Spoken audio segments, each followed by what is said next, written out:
Chaya, she's Jewish. And if you read what Beaver wrote, blacks are too.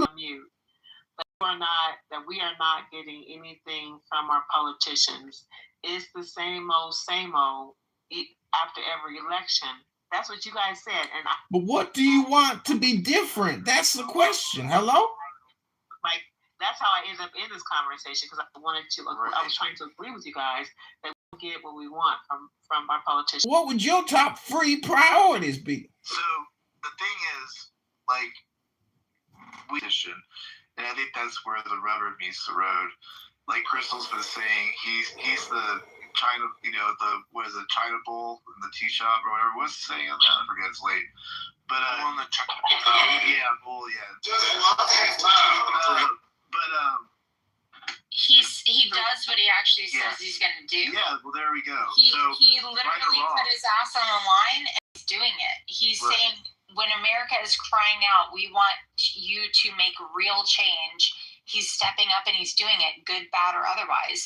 Right. So you can at least respect the fact that man is actually trying to put real change into place. And again, we can all learn from that. I'm not saying that liberals can't learn from this, that Republicans can't learn from this, but at least there's an effort and an attempt to truly, we're tired of lazy, lying politicians getting into their position and doing nothing. I feel like I'm speaking for the majority of America, good, bad, or otherwise. We don't necessarily want Trump to be our, personal, we don't all agree with him as a human. He's kind of a despicable man. But at the end of the day, he's still doing what he said he would do, which is respectable when it comes to politicians. He's not a lying piece of shit. You're wrong about the Kia. Blacks are 2 to 4 more times likely to be diagnosed with schizophrenia. So you said that's a white issue. Insane asylums, that's not true. So Beaver, I can't see you on stage, but I think that's you talking because I saw it in the chat. I want you to look up why Black people are diagnosed with schizophrenia. Black people are diagnosed with schizophrenia starting in the 60s because of their defiance to white rule, their opposition to white rule. And if you didn't believe in that shit and you were defiant, they labeled you schizophrenic. Well, that's fine. Even if that's true, the issue still impacts them. If they're getting diagnosed, hospitalized because of it. If you get diagnosed and sent to an insane asylum, that's better than being released on the street. You weren't in prison because you didn't get hospitalized. We should just be blocking people. You didn't get hospitalized simply because of a diagnosis. You got hospitalized because you were acting out in a way that the system needed to rectify. That was an all-white story. It wasn't a Black story. So, they just labeled people. A fair question to you is: would you rather somebody go to a hospital? I didn't interrupt you at all. Would you rather somebody be put in the hospital and be offered the opportunity? Someone asked me a question. I was on mute. Someone asked me a question. I'm trying to answer you. You're talking, and I did. No, Kia, I was just teaching you. I was educating you that Blacks are affected just as much, if not more, on that issue. But it was a white issue. I was educating you because you asked me the question. You didn't. No, but I'm educating you. I'm the educator. You're the student. You asked me a question. I'm okay. I told you. Whatever you want to say on stage. I asked you a question. I tried. I told you a fact. So is it differentially beneficial or harmful to Black people or white people? Depends on the mental institution you're in. The big reason we closed state mental facilities in most of the United States during the 80s, 90s, and early 2000s is because these places had a history of abuse. They had a history of torture. At one point, you used to be able to get your wife committed if she was a little too emotional. Or you could get your freedom taken away from you as a woman if you were, quote, too excitable. You could have your freedom taken. They also use things like electric shock, which have limited uses diagnostically. They also treated a lot of people in very very bad way. It's a big reason why we broke off from that mental health care system.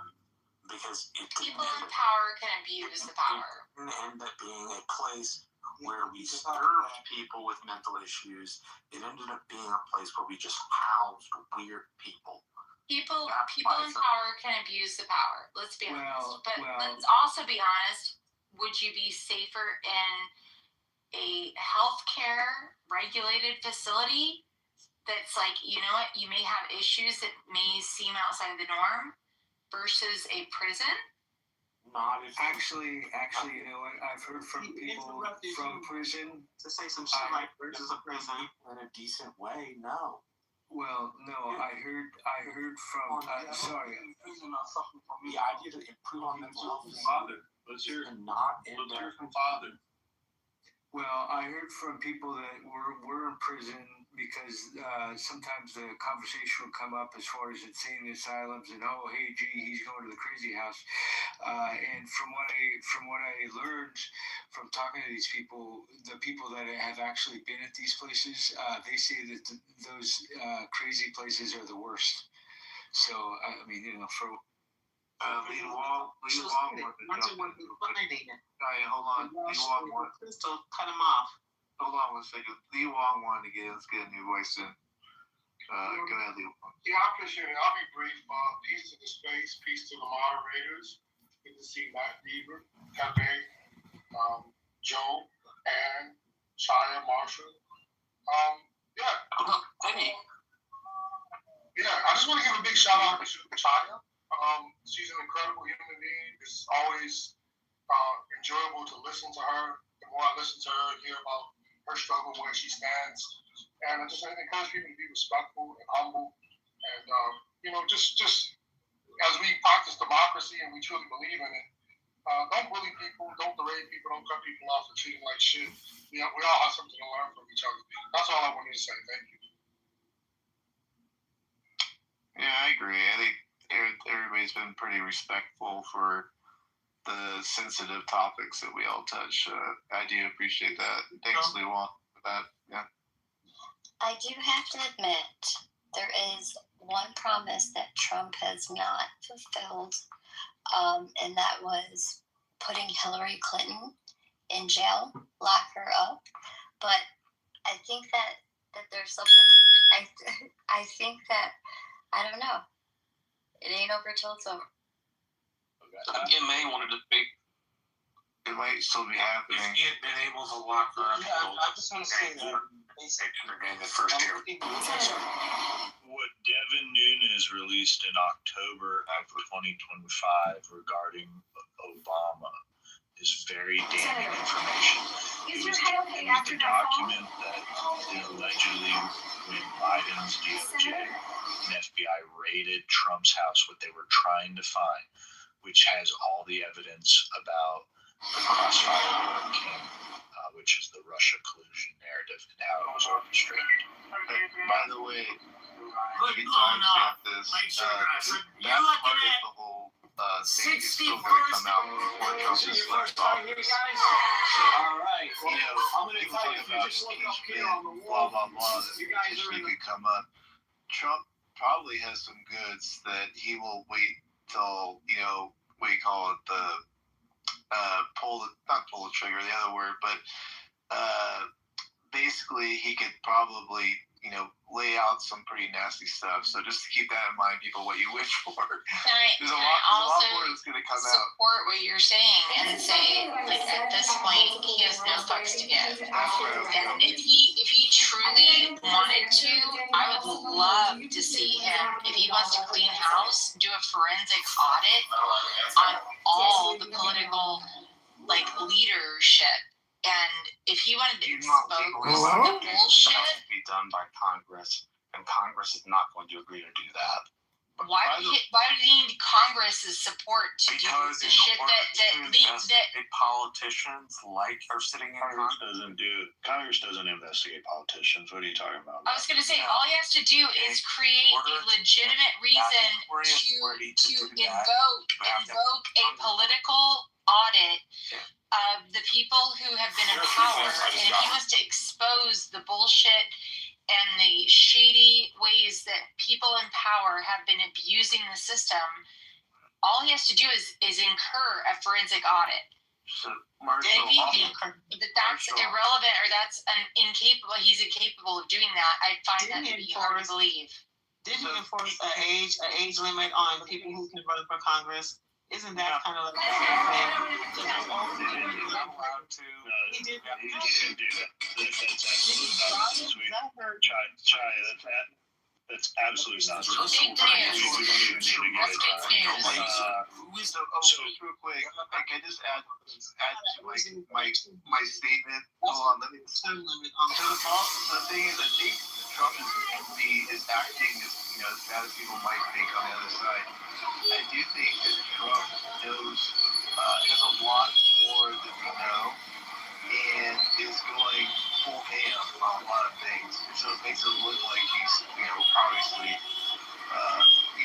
their opinion, unhinged. So he can do that because of the goods he might have. I'm just throwing that out there as an option to think about. I do think there's a lot more at play here. He can just do whatever he wants in a way. So, in a way. So, well, second term, he has nothing to lose because he doesn't need to get reelected. And the fact that he does have a Congress that is not going to put him in gridlock, they're going to have some checks and balances, but there is still a supportive system that's like, if we're going to put real change into place, we're going to support the effort and the initiative to try to do so. It's a lot more checks and balances. nefarious than that. It's literally saying, hey, I got something like a car type of guy. I can probably just wield my hammer around this place and the dudes can't do it. I know that's Marshall. I get it. I know a lot of people want to chime in. I'm chiming in after that. I know Marshall's going to come off the mic and go, what the fuck is this guy talking about? The thing is, I do believe that he does have some leverage on some things, okay? It's just as Joe probably knows, and we know these documents are out there, and they're damaging. They're literally structurally damaging. They can literally damage the whole responsible AI executives. Our focus has to be trust and transparency. If we get this wrong, the whole industry's reputation. Go to the dustbin of history. So interesting about AI. I was at a conference just last week. Apparently, it's smart enough to spill coffee on it. It wasn't a hot soup roast. It has no fucks to give because of the level. I truly believe that when. Yeah, okay, so look, we know he's got no fucks to give. Look, today, Susan Rice worked for Obama. She threatened and said that they will seek retribution on anyone that supports Donald Trump during this period in time. The heat is getting ratcheted up. It was just a few months ago, and it's not going to go away, that Tulsi Gabbard, head of NAS, came out and said that she has all the goods on the corruption and the crimes that the Obama administration committed. So, Marshall, when you say that Trump can't do this, he certainly can go after Obama and staff members, especially when they're already ratcheting up the heat, saying that they're going to seek retribution when they get power back. What do you say now? We're issuing right now from the Biden administration. I don't think two people issuing retribution is the way to run a country. It puts people's personal views ahead of the country's views. I would prefer a politician to bury that shit. I don't care about what you prefer. My question was, why don't you? You said Trump can't do this. I want to know why you don't think Trump can do this. Why don't I think you can just investigate politicians at will? Because the Congress will have something to say about being investigated, and they're the body. They have. Okay, are you familiar with what Tulsi Gabbard released last year? Say that last part again. Tulsi Gabbard released from NAS information. She's director of NAS. Information in regards to the corruption that Obama did when at the transition of 2016. Why do you think that these departments can't investigate that? Because they have been. Without congressman involved. Typically in our system, we don't investigate politicians of the opposite party because it creates a tit for tat atmosphere. Once people don't want to work together, what they want to do is fuck each other over. I don't know. So, Marshall, may I speak for 1 moment? Marshall, when we had Trump out of office and we had the other party fully coming for him in every way, shape, and form that could try to apply like legitimate pressure against him, why was that constitutionally acceptable? But then you have somebody else who's saying that there are constitutional rights being compromised across the board. Why should we not be all exposed to fair game? How is that acceptable? Rights are being deprived across the board, for example. The 1st, the 4th, the 3rd, the 17th, the 22nd, which one?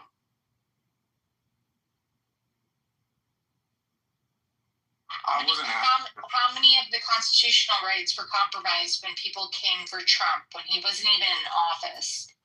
No. I asked you to tell me what rights we got rid of. And then I gave you some examples that you could claim. We should all have rights. How many rights were compromised? How many rights would it answer you? Hiya, I'm speaking to Marshall. Answer his question so he can answer you. I'm speaking to Marshall directly. He's asking you a clarifying question so he can answer your asking question. Marshall how many of those rights were compromised when they came for Trump, trying to find a valid way to attack. About? You need to be specific. Just saying rights might be good enough for your little group of friends, but it's not good enough for me. I need to know what rights you think he violated. Answer the question. Which is why I gave you an example. The First Amendment, the Second Amendment, the Third Amendment, the Fourth Amendment, the Fifth Amendment, 6th, 7th, 8th, 9th, 10th, 11th, 12th. Which one of those did he violate? Which one of those violated? Crystal, is it the immigration rules you approved? What about when they raided his home? So raiding his compound and trying to justify an opportunity to find some level of how valid is it? There is no constitutional background to justify that right to try to come for information that he was given as a president that no other president has been put under that level of scrutiny, be required to make. Virtually Trump, it's obvious. No. Very specific set of questions. She said rights are being violated. I just told you, Mark. I just gave you one. Yeah, legal search and seizure. You're saying it was a valid warrant. However, hold on. If it was proven that the warrant, If it was proven that the warrant was granted under false pretenses through lies, now that changes the story. That they lied to the courts. If that comes out, Trump's able to prove that they lied to the courts to get that warrant. Now it is a legal search and seizure. Oh, and also they spied on him his campaign with the Pfizer warrant, which was given under false pretenses. That's the first go around. So how are you gonna? You can't go out of that. Sure not. That's not a fight. Yes, it is. Okay, you have the right. It's certainly right. Hold on, Marshall. Marshall. Real quick, Marshall. I need to ask you a constitutional question.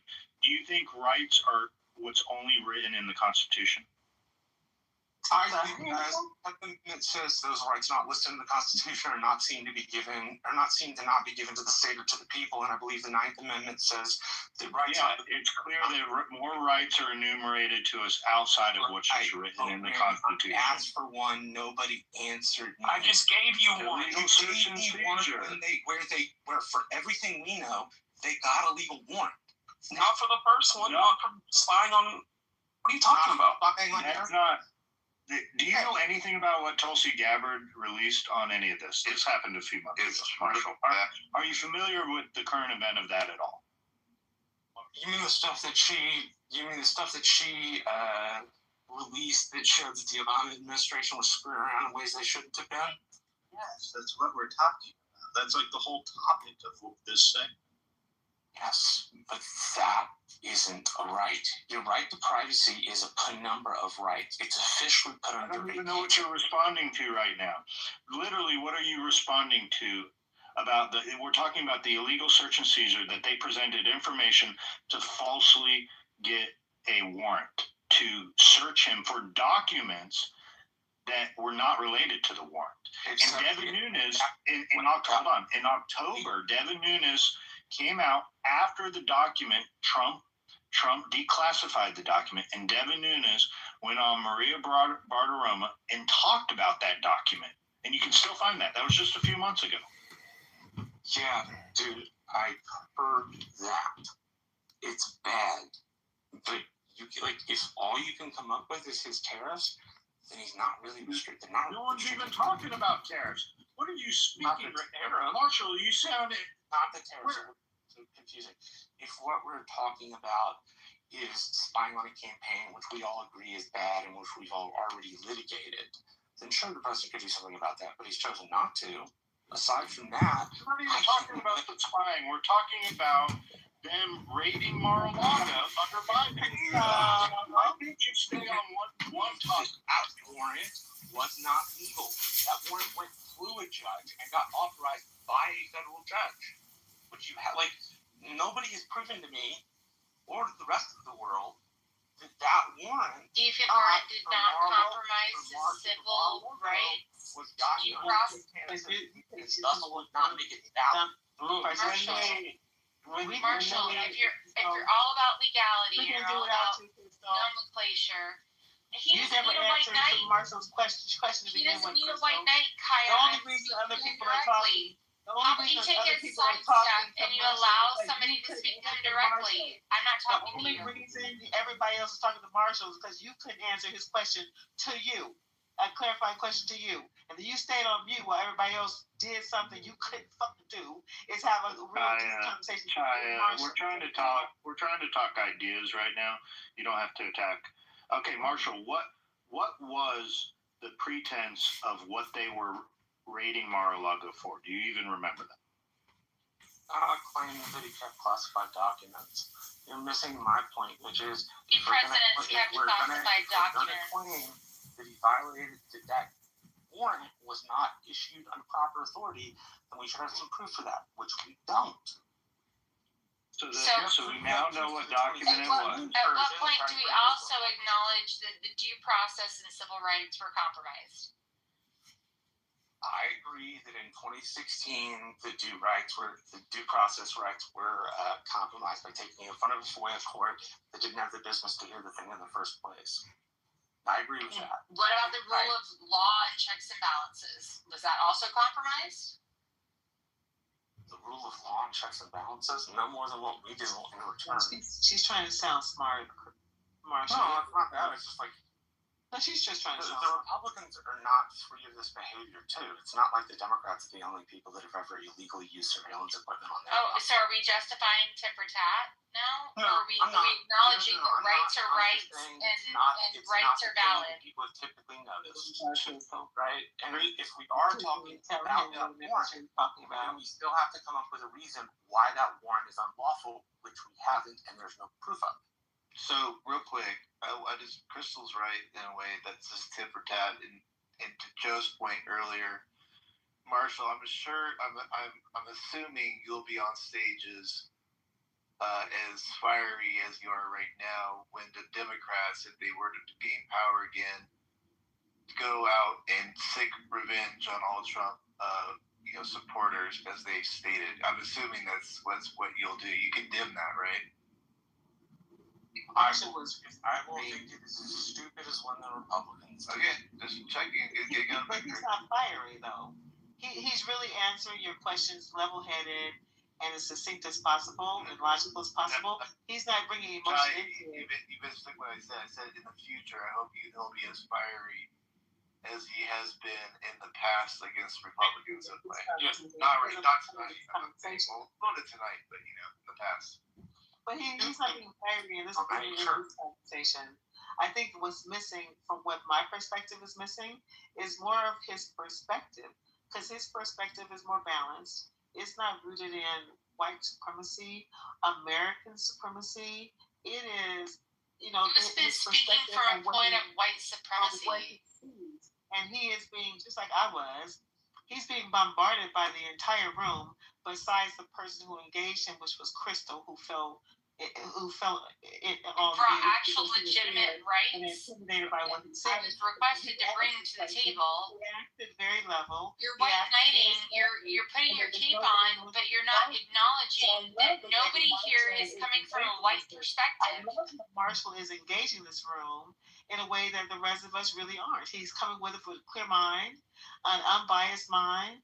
Nobody's attacking Marshall for his inability to speak. In a way that most of us on this room isn't. And so I think I appreciate Marshall's perspective. I find it fascinating that you want to white knight for somebody that is actually, Marshall's very intelligent. I have spoken with him ad nauseum in the past. I've spoken to Marshall ad nauseum in the past because you over-talk everybody, Crystal. Okay, you can ask Marshall if you've had respectful and reasonable conversations in the past. You haven't really heard his ass. How about you stop talking and allow somebody else to speak for 1 minute? Just to set the record straight. Crystal and I do not always agree, but we are usually able to keep the conversation respectful. Thank you.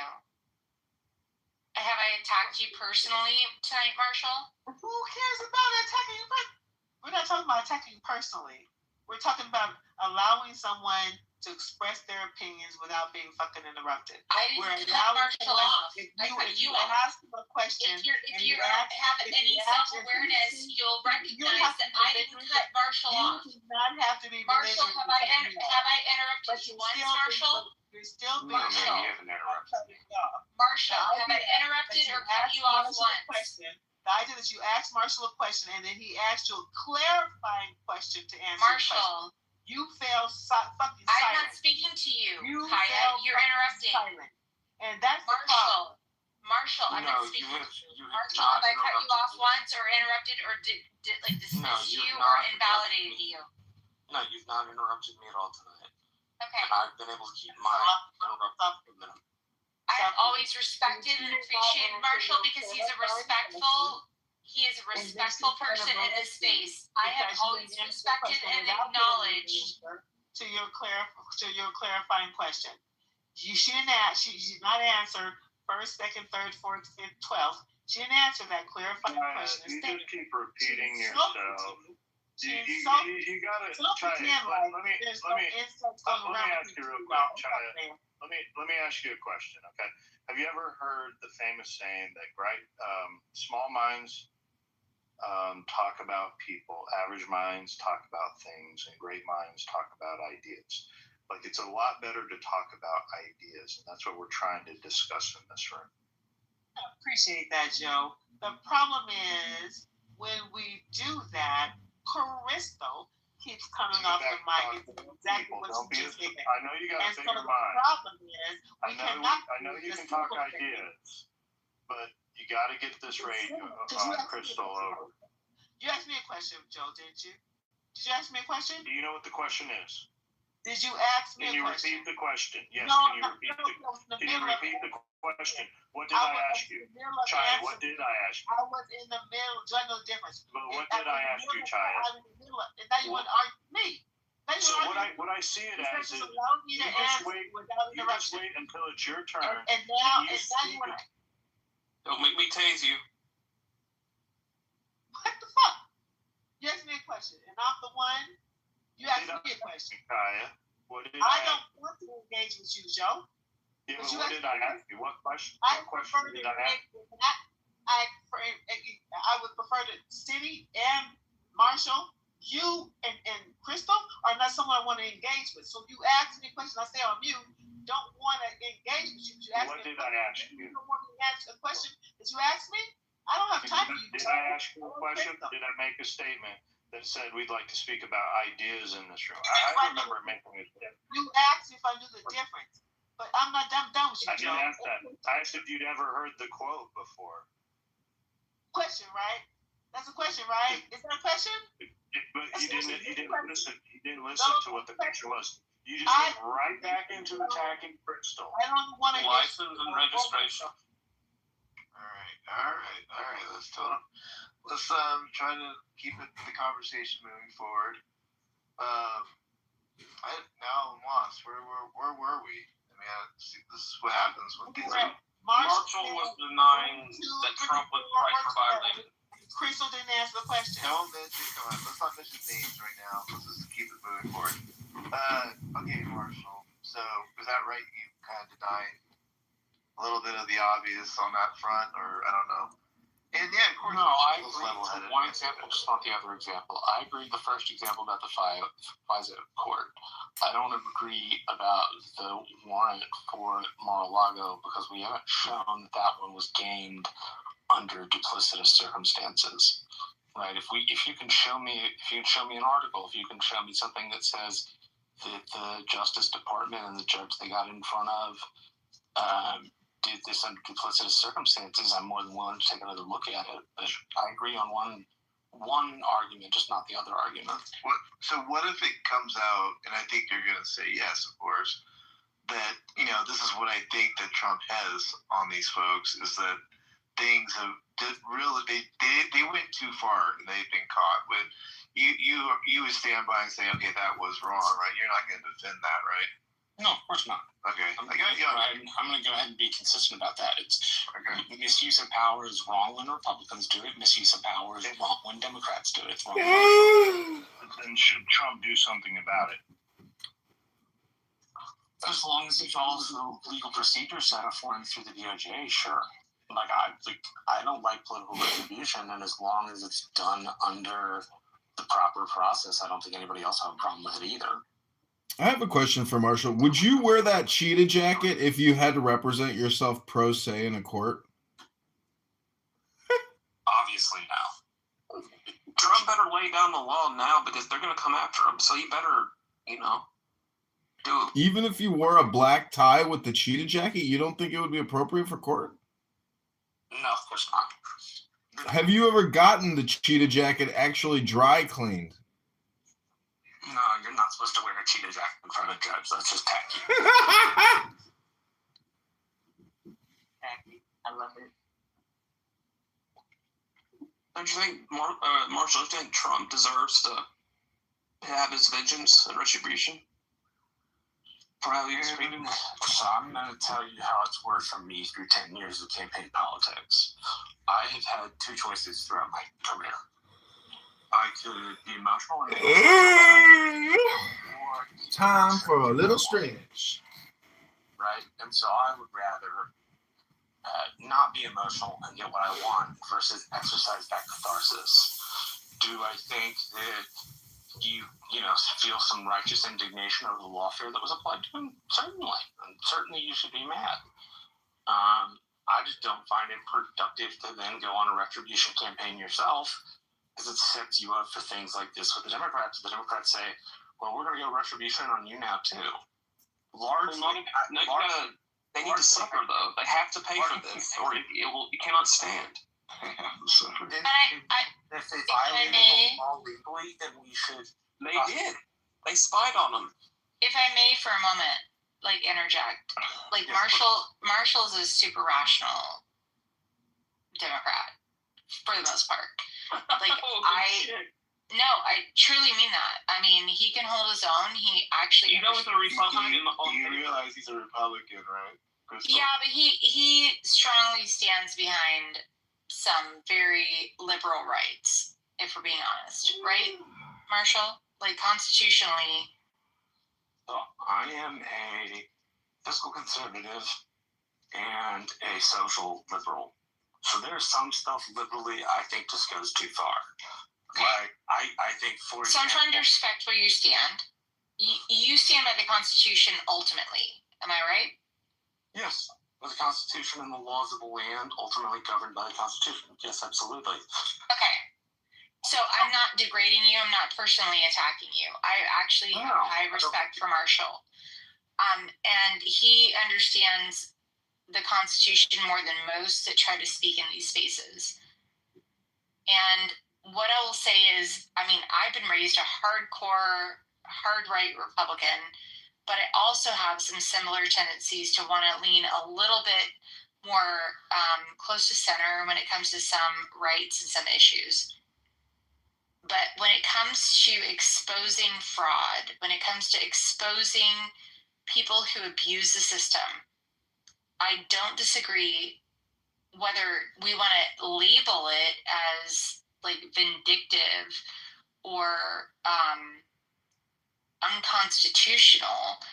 I don't disagree with the idea that I think the American public is so tired and shamed and like ready to flip the tables in the temple with exposing people who have been in power and abused the power.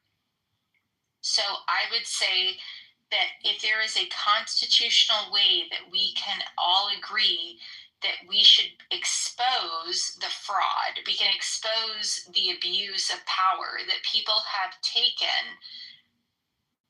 I mean, I hope that we can all be on the same page and agree that in this day and time, if we're going to burn down the temple, if we're going to burn down the government that has abused the system for far too long, perhaps we can all say, like, let's expose anybody and everybody who is abusing the system, and let's try to rebuild from a point of like, okay, if everybody's like at liberty to be put under the microscope and you've failed to succeed, you've failed to achieve what we have all said is agreeable and is right and is constitutionally acceptable, maybe you should all be burned down and we should start from scratch.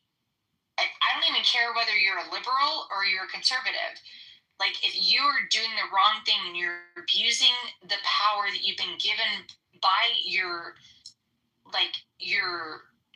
community, by your states, by your voters, shouldn't we all be allowed to be put under that same microscope? And I'm not saying it even has to come from a big vindictive space. I don't disagree. For a minute. I don't. Hold on for a second. I don't disagree with you, Crystal. And I want to hear what you have to say. Hold on a second. I don't disagree with you just said, Crystal, although I don't like you. Because his first term, he said, I am benefiting as a rich man from all the tax laws that you have put in place that's corrupt and all the dumb shit. And I think we felt enchanted by Trump because of that, because he was always benefited from it, standing against the corruption of the status quo. He also said, however, that Black people need their own healthcare system. Somehow that's been overlooked by a lot of people except for me. Which was if you want to provide the recorded receipts of that, I'm not going to. I haven't actually do a goddamn thing. So shut up, Crystal. So the idea that he has said he's challenged the status quo, and he's not afraid of pointing out. Shut up, Crystal. Recordings. Shut up, Crystal. No, you give me the recordings first, and then the idea that he bullshit has said clean. Crystal. You already exposed your idiocy. Yeah, no, let's not be racist. Okay, just be nice. I thought she was Black. Stop. I didn't say nothing about racism. No, I think it was Black. Have you seen my PTR? I started off by saying taxes, right? And then I said, but that Black people need their own health care. What the fuck is racist about that? If we but knew. And then he said some other things. He said another point that I wanted to make, but I forgot what that other point was. But it all points to what Crystal said, even though I don't respect her, that his initial perspective is tearing down the system that doesn't work for any of us and reconstructing something that benefits all of us instead of just the minority. Okay, you interrupted I am. Let's let I am speak. I haven't spoken this whole time. I did. Is that no? I'll let her land. No, never do that. Normally Beaver. PP is not even on stage, and Stinny would not do that. This isn't the masculine mansion, so you're not going to be protected at all costs. I don't know what masculine mansion is. I mean, that's I'll just jump in here for a minute. Me, by the way, just let you know. As an average American, in this country, I am sitting here and I'm saying that I think that half of this is just asinine. I really don't care about the infighting between the parties. Let's get back to the people and the fact that people are spending time, literally, trying to get people fired, removed from office, etc., close down organizations that people do use. It's insane to me. Why not improve these organizations? Do some things need to change? Absolutely. But I'm sure whatever government organization is out there, they are providing a service to some demographic of American and helping some people. I'm sick of it, personally. That's just me. I don't really want to hear about the infighting, who's trying to, out them for doing this and that. How are we going to fix it? Because that's what I voted for. I want to put people in office that are working for the people. And it might not always be in my best interest, because I understand that there are different people out here in this world. Would it be great that, yes, things work for my sole purpose and interest? Great. But damn it, when I can sit around and say, this is not working for anybody, because I don't see a demographic of people cheering. I don't see anybody clapping. Nobody's happy about the protests happening up north with ICE, and that's all demographic and colors. Okay? Nobody's happy about the insurrection on January a couple years ago. Nobody's clapping on that. For real. None of this is uplifting America as a whole, regardless of what side you sit on. I want to see some progress. That's where I'm at with all of this. I'm sick of it. I want to be able to go to the grocery store and afford food. I want to be able to put the kids in school. I want to be able to get a house. Simple stuff. Scratch all the other extra drama. These are grown people at that. What is this back and forth? This pettiness. You got one side that comes out with the bleach blonde blue body. It was funny. It was. And then all of a sudden the other side will come out with the big beautiful bill. It's petty. They going back and forth like children. Now, I admit it, as adults it's funny, until the real impact of it comes out. And it's us, every last one of us on this stage. Because after all said and done, we all have the same wants, innate wants and needs. You want health care, you want to take care of your family, you want to pay your bills, you want to have a halfway decent life and maybe a couple of vacations in the boat if you can get it. And all this other bullshit is just bullshit. I have a question. Are you running for president? The only pushback is from Monica Lewinsky. 1 second. Kayla, give me a second. Hold on. Yeah, I can't hear you. You can see that. What up, man? Yeah, I couldn't hear her over my Ethernet. She was complicated. Like my Ethernet switch system. Yeah, I am. Are you running for president? Because I think you actually understood and you actually beat the whole entire internet with what you said based on what we've been talking about and discussing this for the past 6 years on Clubhouse. Because a lot of these people are actually like sheep. And they want chaos in America, which is why they're trying to tear down a system that they clearly don't benefit from. And then they leave their jobs and they put in PTO to go and protest, which is insane. Imagine telling your job, I'm going to go protest today about nothing. This is crazy. We need to come together or we need another fucking war. Because if we have another war, then we'll probably actually come together as Americans. That's what usually actually happens. YB and I am are speaking real truth. But at the same time, I think we can all agree. Wait, hold on. You said but? I said so you're going to disregard everything I just said? No, I actually acknowledge Yeah, no, you and I am. We're both speaking real truth. I was just use however. I was validating. Oh, say however. I like however better than but. I apologize. However, I will also say that while I can respect and appreciate where you're coming from. I'm not trying to disregard or hate what you're saying. I actually was acknowledging that what you're saying is correct. We want to find a common ground. There's the majority of us are living in that middle class, looking for ways to find support for those of us that are trying to do it right. We're trying to pay our taxes. We're trying to live the best life we've been given and not be penalized because we're not in the lowest class and we're not in the upper 10%. I concur. But at the same time, when you have politicians in place who are looking to try to like take out a lot of contract positions that are completely ridiculous. Like there are people being paid so much of our tax dollars for doing very little to nothing because they've had it for 10 years or 15 years. There may be good people that were doing the right things that were also cut. That's going to be part of the problem. But there are also many Crystal, people let me ask you one quick question on that. Oh my damn. Can't ask her nothing. Her mouth is full of sperm. You can't ask her nothing. I am. But you can try. If I may interject, hold on. She was being nice. Crystal was being nice. I've not attacked you one time personally. You've come for me personally multiple times, and I have not come for you. You're being very aggressive right now. Control. Let Crystal land. You're being aggressive. I am. Go ahead, Crystal. We've had him speak. Stop playing. Hold on, Giant. Hold Sperm on. in her mouth. I'm just saying there are going to be mistakes made. I can appreciate that, and I can understand that.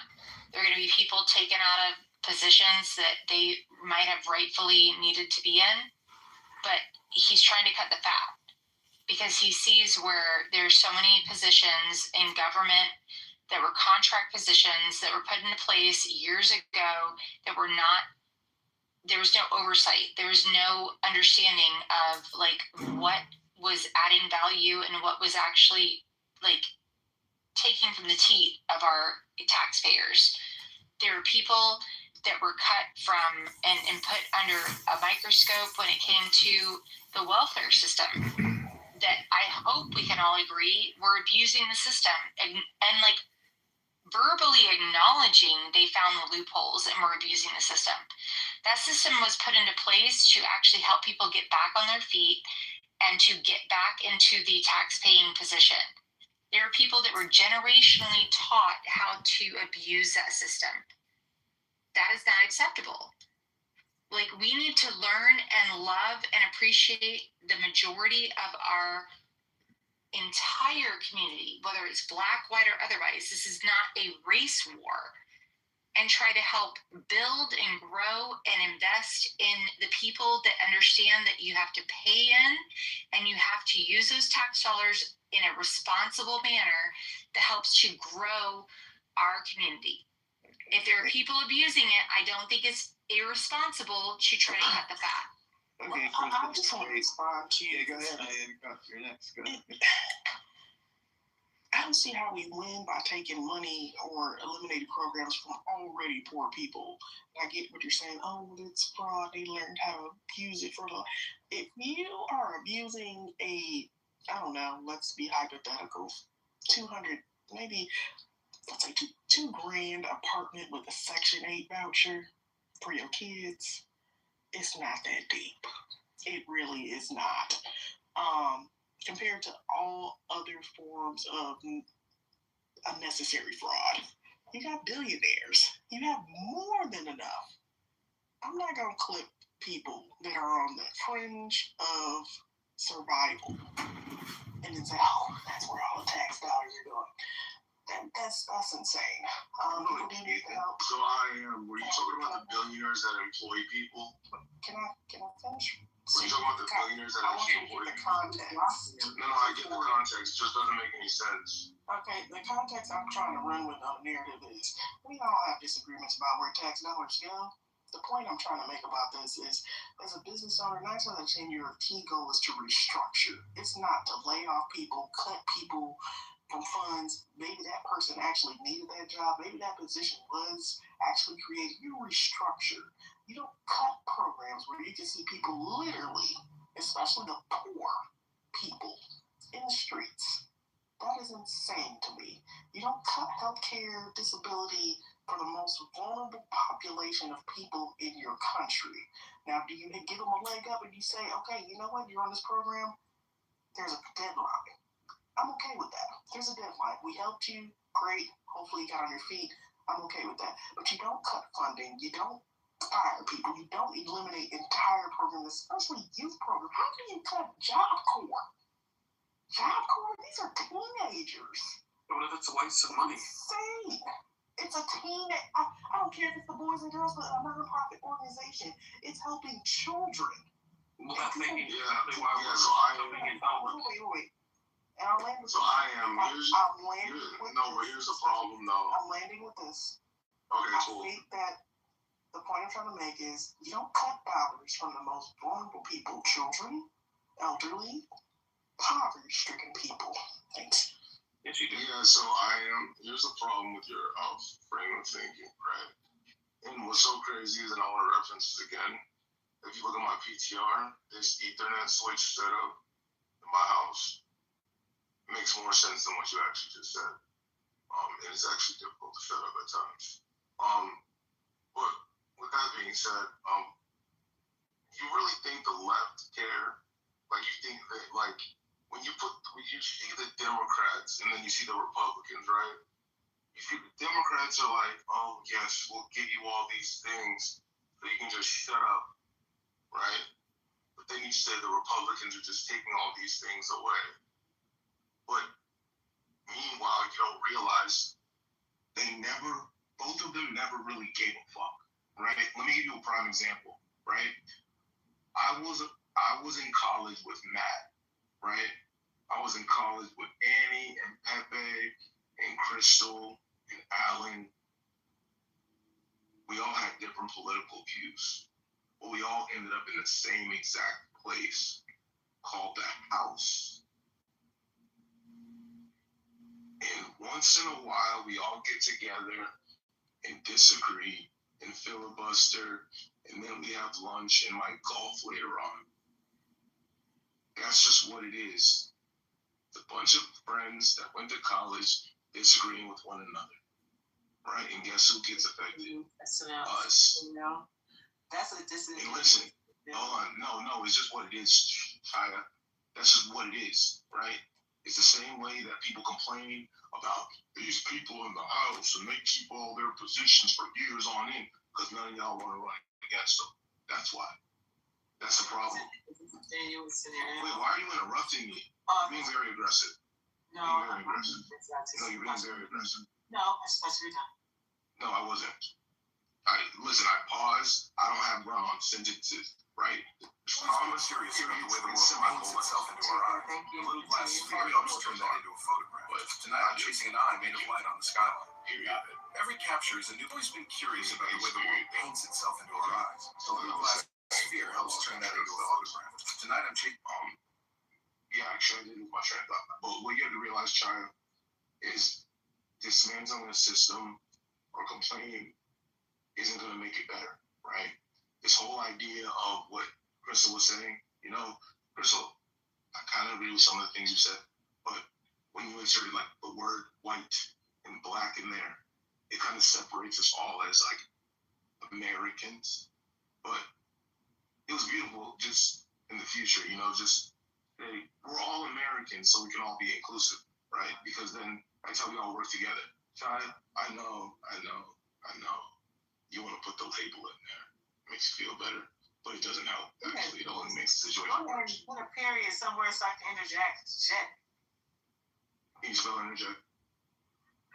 Well, no, it's period. Can you spell period? Thank you. So the idea that we're all, a rainbow of people in Congress, and we all go to golf afterwards. No, there's one nigga and a sea of white people. Don't use that word. That word's racist. No, wait, hold on. No, we gotta stop. No, Matt, I can't do it. Matt, my ears bleeding. Yeah, let's refrain from racist slurs. Yeah, let's try to keep it a little bit above board. Just because you are the only black person in Congress, but you belong to a group of people, y'all go golfing, that you have a say that can influence the rest of the group who don't look like you is fucking asinine. That's how we are. That's why we stay where we are, is because the people who look like us in Congress don't have a voice, but they're okay being in Congress, pretend like they have a voice, and the people who voted them in office are okay with you being in there because you mix up the color. The Black Caucus is bigger than the White Caucus. And China, you're where you're at because of the choices you made. He's muting me every single time I come off mic. You're muting me every time I come off mic, even though I have the fucking mic, and that's not fair. Because I don't think I beg for people to finish. No, it's me muting you, Shia. I'm just trying to keep you in check. Why? It's a stage view. No, can I speak? It's a stage view. It's for everybody, not just you. He's just killing you a little bit. All right, YB, are you done? I think that's you. Are you done with your submission or no? Oh no, I wasn't really done. I was trying to get try to understand something. This is the last thing I'm gonna say, right? Here's what you gotta hopefully you get this one day when you look into it, but wealthy black people don't care about poor black people. Wealthy white people don't really care about poor white people the way you think they do. Of all races, it's just what it is. There's a beautiful word, right? I'm sure you've heard of this if you were in elementary school, middle school, high school, right? Even college. Class. That's what it is. That's how everybody is separated in this world. It's by class. Okay? You're not going to get people, you're not going to get people of the black community or the black caucus. You're not going to get them to hold a bunch of positions and do things strictly for black people. It's not going to happen. I'm sick of this. Yeah, I'm sick of you too. I'm just sick of this. And that's the problem right there. I'm sick of this. No, that's not the problem. No, the problem is white people are trying to get rid of that and y'all want to bring it back. I'm sick of this. White people are trying to get rid of it and y'all want to bring it back. All day long. The next person next to me is a human being and they have the same wants and needs for most. Say that. They don't get to have their wants just because they want it. I'm so sick of this.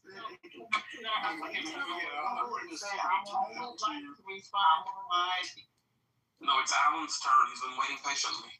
He's being muted even when the dialogue is directed. Alan's turn. Alan,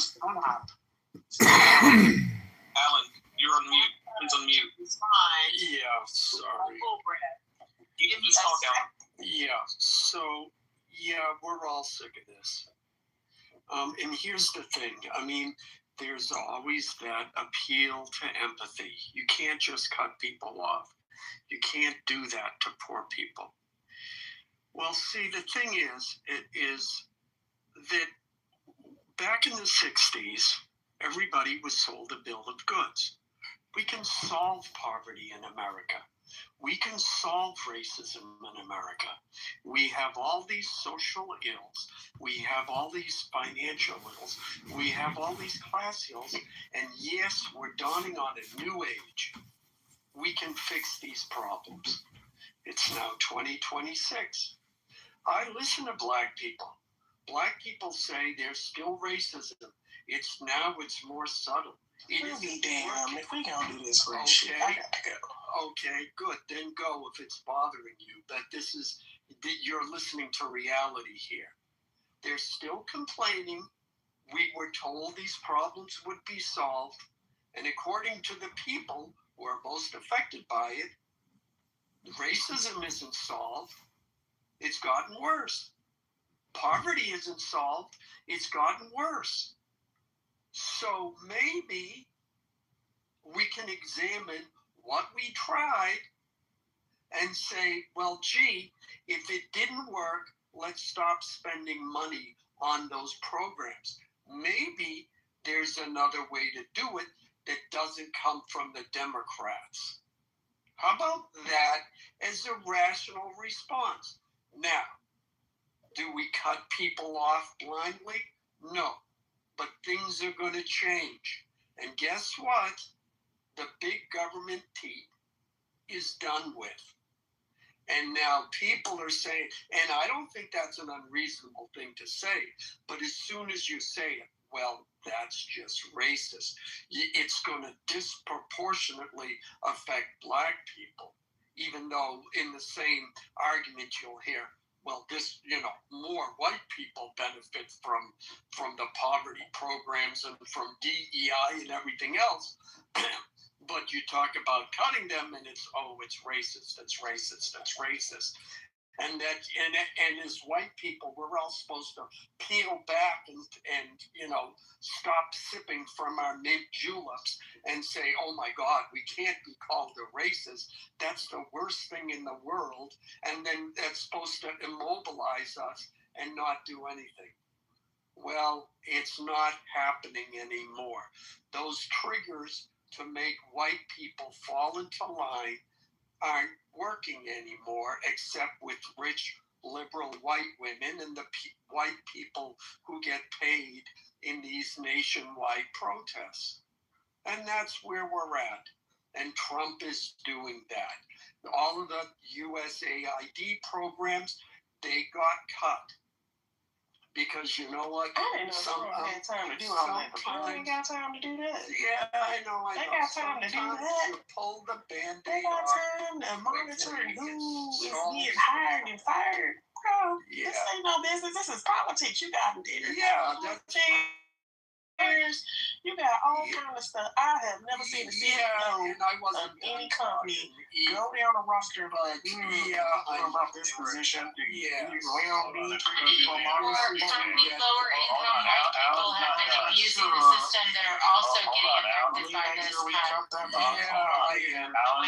like the two black we're wasting $20 on that. Bob is sorting the mail. Bob's job. Race shouldn't even come into play. Well, I'm not here to appease black women's tired. We're tired of black women jumping up on the stage at Bernie Sanders' political speech and co-opting his. Honey, Bernie Sanders he is dead. Yeah. What are you talking about? Shut your fucking mouth. 80 years old. That's what they need to do. What are you talking about? Shut up. What? He's what? He didn't run for He's I don't even know why this is a race issue when we are talking about a class issue being the bigger and the greater effect and impact. I am. I told you to shut your mouth. Now you're down in the section. Yeah, Crystal, it is. You know what? It is. And why we brought it up, and I want to respond to it. Classism is a thing. And I don't know Hold on, Alec, can you just wrap it up? Yeah, it is a class issue. The difference is white people disparage lower class whites, and and they're not trying to appease them. Okay, black people, they're terrified of the lower class blacks. They're terrified they might be called white. So you see them constantly, I can't be called a sellout. I can't be called any word that's associated with white. And it immobilizes the entire class and that entire group.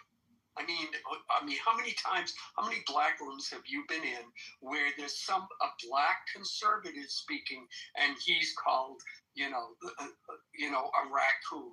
He's called a sellout. What that means is hilarious. Yeah, I know exactly what it means. You don't. Jaya. The way you just explained it, the way you just explained it is hilarious to us. Yeah, it is hilarious. It's not what we're saying. It's not what we're saying. We're making a promise to each other. Okay, you interjected, now you stop talking. Because here's the thing. When I grew up, that word, they didn't use the N-word. They used that word. It means the same thing. And guess what? It's the white man's word. Both of those are white man's words. And every time a black person uses those words, a racist KKK member gets his wings in heaven. Okay? And they're all laughing at you. So yeah, use the white man's word and say, we own it. You don't own it. White people invented it, they own it, and you're using it like you just used it tonight. And everybody thinks you're a fool for using it. The rest of the world, who was it? I'll end with this. Charleston White made a good point. The rest of the world sees black people in rap music saying the N-word all the time. They know what it means, and they think they are fools. You're doing this to yourself. Don't blame white people. and you've done it to yourselves. And now the money's getting cut off. Too bad. Boom. All right, he landed. He landed. Okay, one second. No, he landed. YB, I want to respond. No, China. No, I want to respond to what you said. No, China, that was that was a comma. Fine. And I think that was a semicolon that Alan had. That was to me. That was a semicolon. Because what I'm going to say is actually going to tie into what Alan was going to say. He already spoke, and I wanted to respond to what he said. Give me the second. YB, you were talking about classism, and I don't disagree with you about classism at all. What I disagree with you is that Black people in upper classes don't see race because they are subjected to racism too. Maybe not as directly and as often as people in lower classes, but they still understand that the odds are still stacked against them, and they still have to use precaution because your money doesn't speak louder than your skin color when you're out in public, in a grocery line, at a traffic stop, in court. Your money doesn't speak for you like that. So racism still exists. Kitover. Every level of class, it just affects them in a different way than it does, poor Black people. The idea that we are still, and I'm not rich. I don't think any of us on stage right now are absolutely rich, but we are trying to speak for the middle class, as broad as that is, and we have, in the way we speak, little respect for poor people as opposed to what I am is talking about. Because I am keeps them in focus in a way that the rest of us are trying to justify, preserve our middle class status. It doesn't negate that all of us classes understand what racism is and how we use it or are abused by it, despite our economic status. That can't be denied. Speak for yourself, Joanne, because some of us on stage are actually rich. Some of us have sacrificed. Hold on a minute. Hold on. Holy shit, you will speak for 7 hours. Who keeps in perspective that racism, for example, racism in the healthcare industry. I don't care how much money you make. I don't care if you're Oprah Winfrey. You will never get health care that puts your body, your biology, your genes, your DNA as priority. You will never find that in the system. You can't buy your way into getting that information. You cannot buy your way into getting health care that is customized to you as a Black person, regardless of how much money you make. So we can't, just because of classes, we can't leave out of focus how detrimental. Well, why don't you guys build your own hospitals? That's how much money you fucking make and what class you're in. I think build your own hospitals. So John, here's the thing though, right? With everything that you just said, I'm not gonna deny that some of it isn't true, right? But you do read a lot and watch like the news, so that's where a lot of your details are coming from. But here's the thing. If it's so bad as you say it is, right? Why do Black people live in wealthy white neighborhoods? All right. God damn it. Are you? No, I'm just curious. So, Chad, question: Do you live in like a predominantly just what type of neighborhood did you grow up in? Like as a child? Was it more? Clearly grew up in a white neighborhood, I can tell you. Yeah, I could. I already told the stage, YB, you probably weren't in here. I can tell. She never actually lived in a predominantly Black city. I mean, okay. Well, let's tell it. So China, basically all your neighbors, most of your neighbors. So China, most of your neighbors were white, right? Mute me while I try to answer the question. No, I'm trying to ask a question. Most of your neighbors were white, correct? But I know the dynamics of this room. Joe's going to interrupt. Chris is going to interrupt. And Beaver's going to mute me. All right, just move forward. I'm talking to you, okay? It's me. You grew up mostly around white people, right? I had a It's a yes or no question. Go to hell, Beaver. They're muting me. I'm not doing that to you on purpose. I'm trying to respect your question. Don't claim I did not grow up in a predominantly white neighborhood. I grew up in a very mixed and oftentimes very Black neighborhood. I've been in mostly white schools, which is different than growing up in white neighborhoods. Okay. All right. Well, I was in mostly white schools, but all my neighbors were like white. Majority of them, like probably 99.9%. So that's a little bit different. But appreciate that perspective. Typically, it's not respected, but I respect it. Yeah, I know it's not respected because it goes against the status quo of what everybody else thinks. I know it. Yeah, well. So I'm sorry. One. I got that, but usually I'm sorry. I'm kind of sorry for those people at times, realistically, because I couldn't imagine 50 years from now having the same exact conversation when you could have actually changed it, right? But when was the last time that you were stopped by a cop and you were yanked out of your car? I'm sick of this. I would think it's 2002. Who I am or YB or I am? Are you asking me, YB? Yeah. Okay, so 2012, in Georgia, in the South, yeah, that doesn't count. Were you in a small town? No, I was in Atlanta. It was in Atlanta? Yeah. Okay, what did they say you did? It was what did they say you did? He said that I went through this traffic cop, right? The light was out. And I went through the intersection after having eye contact with him and him waving me through the intersection. He stopped me in the middle of the intersection as if he didn't wave me through.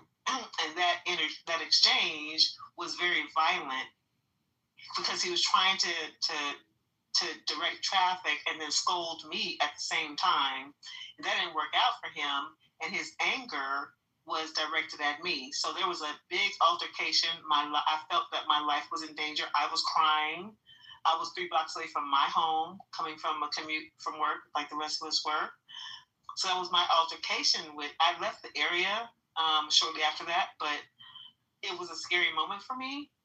I didn't do anything wrong. He just, got confused because he was overwhelmed with what he was doing, and I got caught in his crosshairs. So I was the victim. And so that was my interaction. I don't think it was racially motivated. I think it was incompetency motivated on his part. And I was just the way he escaped his own fallacy. If that answers your question. Yeah, it actually does. Yeah, I've never had any of those situations. Yeah, but you know how based on context, right?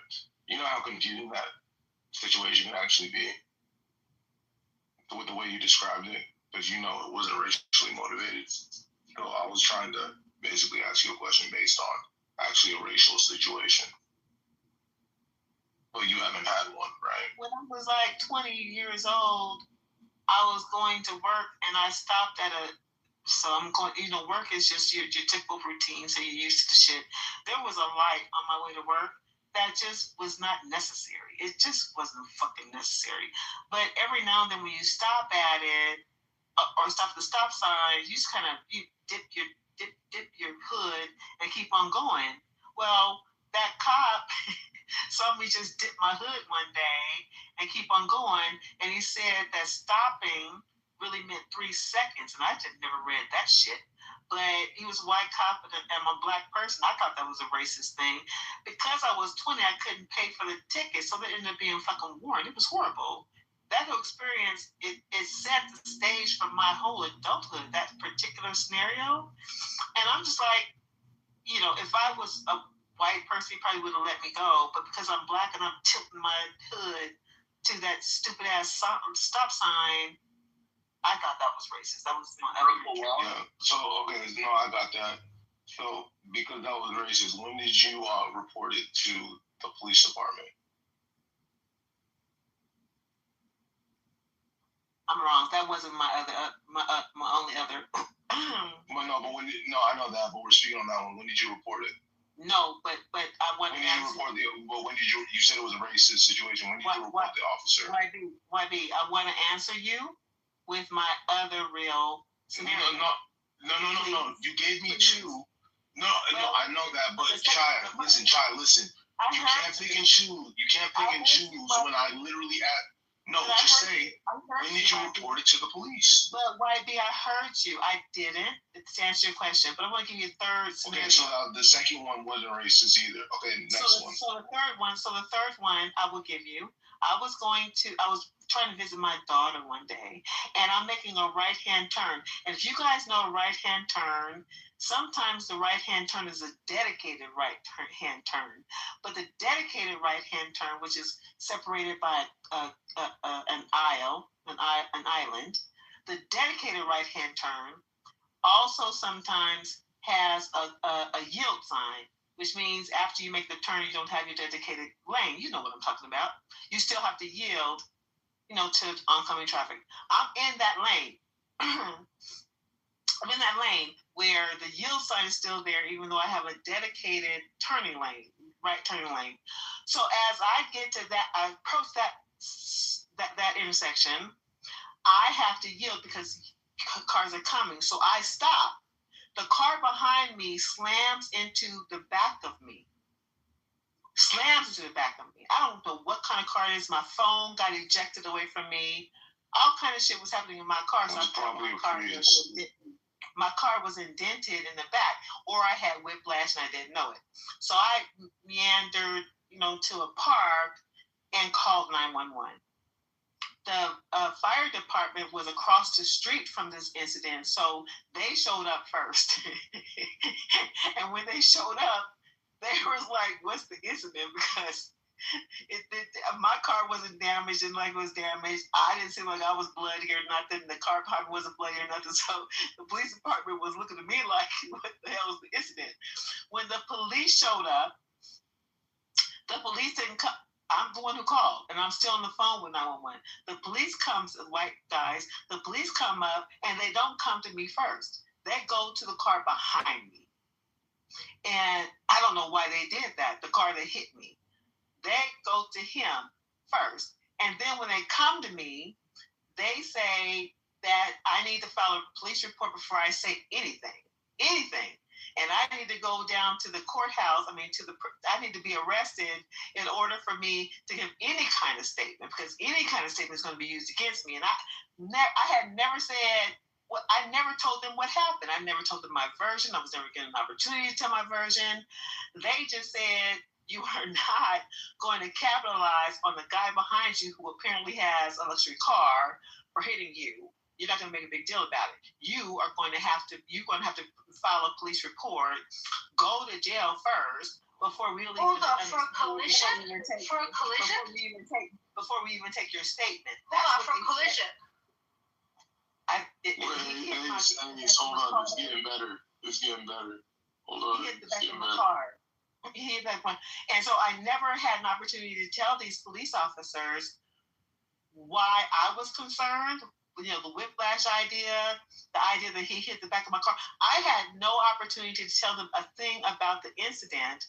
They just started berating me about, we're going to have to arrest you so you can create a police report.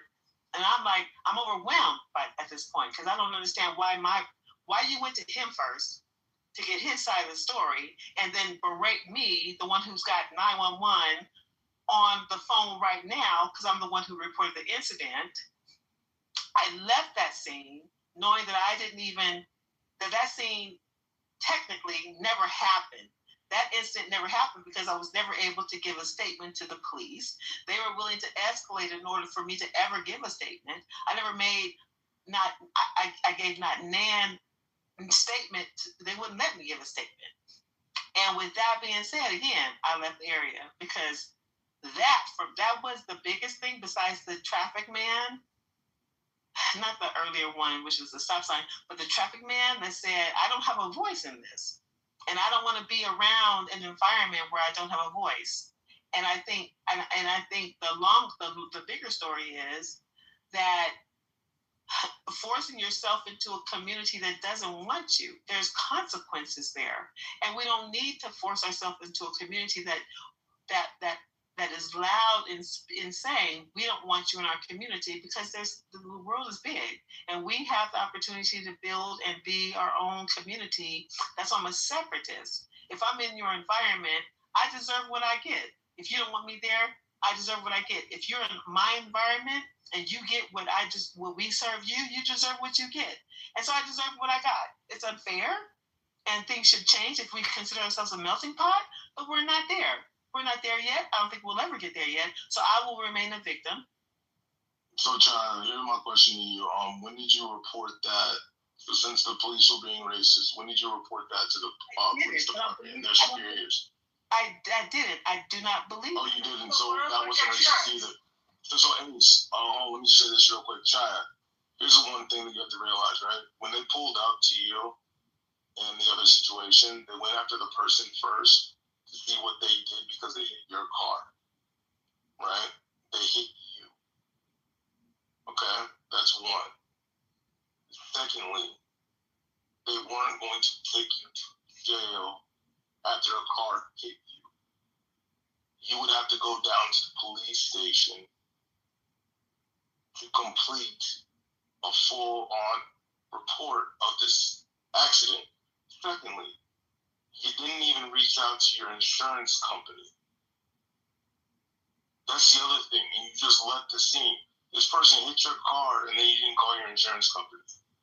And then you said that the police were going to take you to jail and arrest you to write a statement about the accident of a car that hit you. My car wasn't damaged, so I wouldn't call the insurance company. Do you see how that doesn't make any sense? My car wasn't damaged, so I didn't call the. What I was concerned about after. So what was the report for then? What I was not concerned about my car because my car wasn't damaged because we already had solidified that before the police showed up. What I was concerned about gets involved if the damage is under $1,000. What I was concerned about was whiplash because whiplash doesn't show up until later, and so I wanted a paper trail just in case my whiplash showed up later because it was a real impact. It didn't damage my car or his car, so insurance wasn't a part of it. The intimidation that they showed me, the intimidation that not only he showed me, but the traffic cop showed me, was a deterrent for me. I know I have rights. Just FYI, you go to that. Sorry, I'm a lawyer. I know I could have pursued something or followed what they were trying to intimidate me about, but the intimidation was real for me, and I just was like, I don't care anymore. And I gave up, like a lot of us do. And I should not have been put in that situation. I should not be intimidated or harassed into compliance or submission, but that's what happened. Hold on. If the damage is $1,000, hold on, guys. If the damage is under $1,000, you never even go to the police station. They won't even take a report. Second of all, if there's whiplash or any type of physical harm, you're supposed to always get the other person's insurance. The police has nothing to do with this. But I got that. Sorry, I already got that part though, Ace. I got that part. This has nothing to do with. But you don't need a police report. This is nothing. And what were they threatening to arrest you with? I appreciate that, but a police report would help. What were they threatening to arrest you with in order for you to be able to write a report? Yeah, they did not tell me. And you never complained? They have body cams, etc. Yeah. Also, too, Char, you said there was originally when you were speaking about this third situation, you said there was an indent on your car, and then you said that there was no damage on your car. There was a what on my car? You said indent. No, I didn't say indent. No, there was no. You did say indent. No, I said my phone. Did you not say indent? I said my phone, and my phone flew out of my car. I didn't say indent. My car had no damage. His car didn't have any damage. I was more concerned when that was satisfied. I was more concerned first about whiplash because whiplash shows up later. Because the adrenaline masked the whiplash. I was concerned about that because the phone fell out of my hand in a way. And I was less concerned about my car because again, I did have car insurance, and I thought I had recourses there if there was damage, but there was no damage. Did your airbags deflate by any chance from this back? No, it didn't. No, I didn't know what to expect. I've never been hit like that hard in the back of my car, and I don't know anybody who had whiplash. I was just being precautious. don't understand it. This is egregious. Actions of a policeman. You never complained. Hold on. You never complained for what these cops, did to you. You never even thought to do anything about it, because that sounds pretty egregious. I absolutely agree. But I just didn't feel. I felt so helpless and so bullied. And then the idea of the energy to put into fighting it, for me, I decided eventually, because it took a day. It took a day for me to decide the energy I'm going to put into fighting this is just more than what I can handle at that time. But I did consider it. Yeah, but Chai, here's the thing though, and you can Google this as well. The police will file a report at the scene if the damage is bad enough to where it's over $1,000. Since your car didn't even reach that level at all, you would just have to drive yourself to the police station. Now, because your car's, airbags didn't deploy, it's still drivable. So you should have gone to the police station to report, possible whiplash in a year or something. Right? Look at the scenario. But here's a scenario. But you didn't do that either. But here's a scenario. Chaya, listen. Okay. You provided 3 different scenarios. In all 3, you never reported racism to the police department. You didn't even report the accident that you were in that had no damage to your car.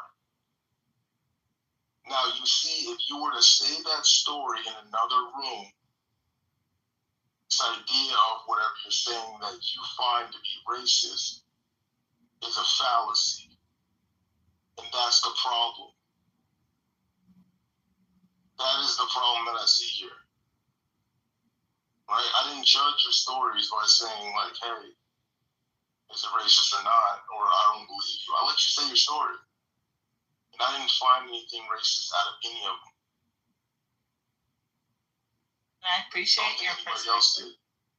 And I appreciate your perspective. And the last 2, the traffic cop, and not the first one, because the first one was 20 years old, that, stop sign, that's a different story. The other 2. Well, Chad, how long did it take for you to give your ID and registration and all that to the cop? I don't want to do this with you. I don't want to just every time you ask a question and half of my answer, you come up with another one. Let me just finish this. The idea that those 2 incidences, the traffic cop and the impact to the back of my car, those incidences, having those things happen to you as a person, and weighing the pros and cons of what you spend your energy on and what you think might be the outcome of it, is why a lot of people don't claim foul on a lot of reasons, despite racism, but just unfairness that we experience as people in general every day. We weigh the value in it, the energy that we need to put into it, versus just ignoring it.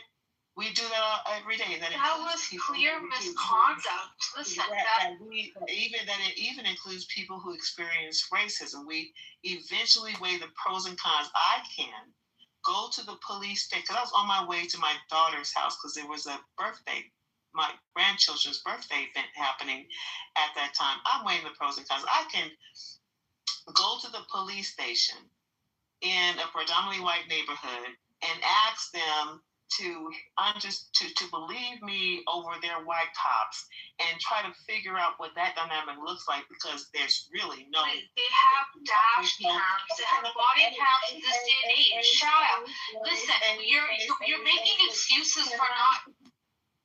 Crystal, you've been waiting to speak. Why don't you speak? To the police station instead of my friend. Check Telegram. To fight that battle is what I weighed. And many people do that, despite racism, just injustice in period. They weigh those things just like I did. And what I decided to do was continue on with my life, because this isn't big enough for me to cause a chaos. I don't have whiplash. That showed up, months later that I didn't have whiplash, and my car was not immediately impacted. So the energy that I was spending that was less important than what I was trying to accomplish that day. Although I appreciate that, where racism exists or injustice exists, you should stand up for it. But, in real life, you have to weigh the pros and cons. Is it worth it? Is it worth me spending the money for it? And oftentimes it's not, which is why oftentimes the system wins. Okay. Ace, do you want to respond?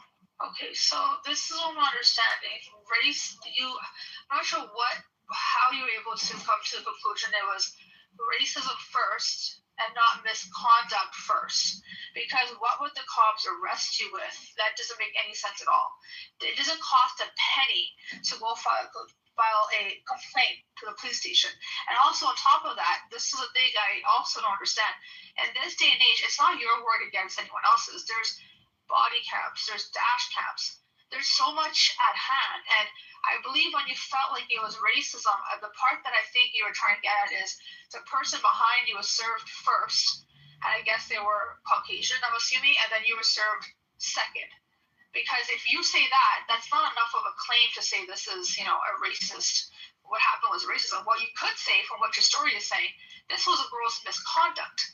And the way in which what they said to you and, all of that was gross misconduct. It was just horrific. That's something you can definitely say first and foremost. Was it racism? I don't know. But how are you letting this slip by? This is a problem. Then you're just emboldening them to continuously do this shit because no one's going to say anything. We have a responsibility as well to speak for ourselves and not just say, it will cost you money. There's nothing that would cost you anything. That's the only issue I'm just having here. And yes, there is no filing a claim if it's under $1,000. I again don't understand why they would even talk about you coming to the police station. But I'm glad you.